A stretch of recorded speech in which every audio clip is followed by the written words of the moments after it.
بشار لي في حياتي واغلى بشار يكتب له البوح يوم عسى ساعات مماتي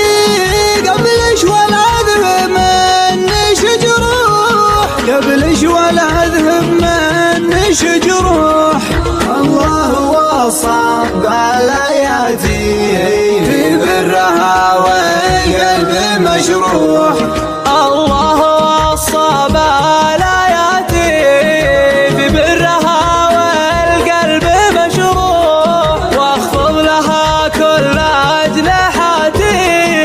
ولانطق بكلام مفضوح وابسط لها كل طرقاتي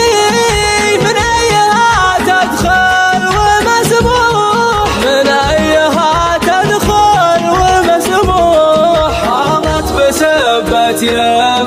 يمعناتي